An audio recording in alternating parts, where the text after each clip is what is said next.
WandaVision, well, WandaVision, pew, episode 4.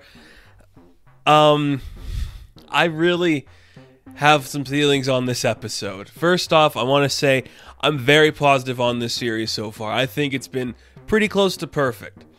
It's been something really smart in the MCU. It's very different, very creative, very original. This episode was not my cup of tea. Now, I understand its need in the story and in this timeline too, because we've done 3 episodes where nobody really knew what was going on, and some people, some who don't see what's going on in the Wanda storyline where she's doing these sitcom things, they're like, well, what's the bigger picture here? What's going on? For those of you who didn't really understand what's going on, here you go. You get your information. You get to know every single thing that's going on behind the scenes. So this episode is a recap of what's going on in the real world outside of the events of WandaVision itself, which is very interesting. I said it at the beginning here. I don't know if this is my favorite episode. I can tell you right now, I didn't like it as much as I liked the other 3. I think the acting was very bad. I can't say anybody impressed me with their performance, and that's saying a lot from the MCU because I think generally the performances are mediocre to excellent, but nobody in this impressed me. Randall Park, I love him. I do. I think he's a great talent. Same with Kat Dennings. They didn't blow my mind in here, and that's kind of something about this I didn't like. I will say, though, I was very impressed with how they handled the Monica Rambeau character. So this episode opens up. We are going a couple years back now, or not a couple years back. I don't even know the timeline anymore. But you remember the events of Avengers Endgame when people started to come back? We get that. We see the blip happening when everybody comes back after being gone for 5 years. Monica wakes up in the hospital. It's utter chaos. And that is a very strong opening for this episode. That sold me on the idea that, like, okay, let's follow Monica. Let's see what she's up to. That was really cool. And in that timeline, we also find out that her mother passed away 3 years ago, I think they said. Which is like, okay, so I guess we're not going to see Maria come back, which is fine. But we also realize that Maria is one of the founders of S.W.O.R.D. So it makes sense to me. I mean, of course it is. I get that completely. And S.W.O.R.D. is S.W.O.R.D. That's what it does. Instead of being like the astronaut stuff that they've talked about doing or going to space and stuff, now they're focusing on like the technology and artificial intelligence and those kind of things, which, okay, fine. You want to make it simpler for your audience to grasp before we do like the big explorative stuff in the space. I get it. That's fine with me. Monica goes right back to work. She kind of deals with her problems, and then she goes right back to work. So I'm like, that's fine. I get it. You'd want to get back in the field there. She's called to go to Westview, where she meets Jimmy Woo. And like I said, Randall Park, I like the guy. Wasn't blown away by his performance. I think this was worse than what he did in Ant-Man and the Wasp, which it sucks, but they start figuring out there's some weird stuff going on in Westview. They send in the helicopter. It gets like taken down. And you see it vanishes, but they figure out what happens to it later. So then, we got our idea in place, okay? There's something weird in Westview. It's an actual place in the world. There's something weird in it. Here comes the part of the story that I think everybody needed to know. Is like, oh, there's people surveying what's going on in Westview. And Darcy Lewis returns. Remember Kat Dennings from Thor and Thor the Dark World? Yeah, great reference. Who cares? It didn't...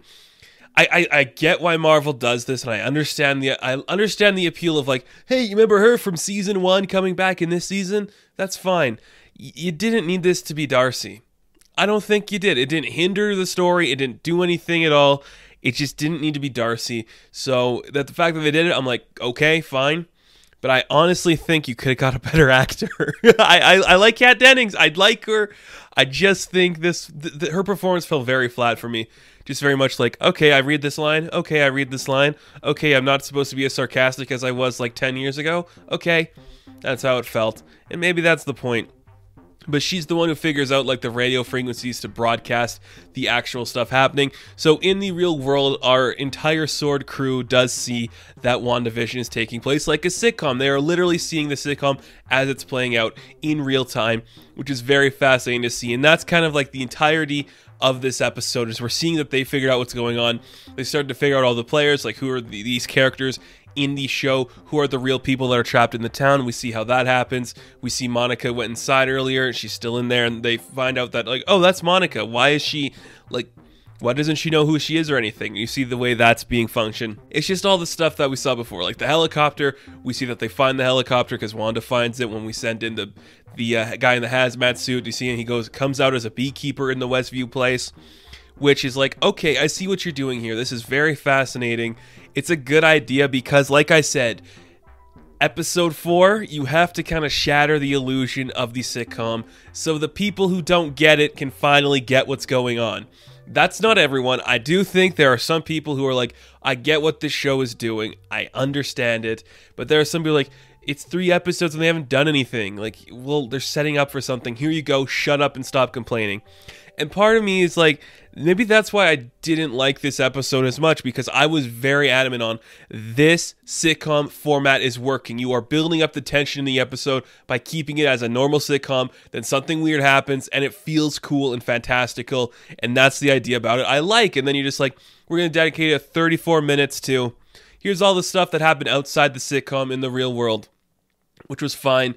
I didn't hate that part of it. It just didn't have that impact of the sitcom stuff, which was fine. So we do see Monica come back out, and you're like, okay, what's going on here?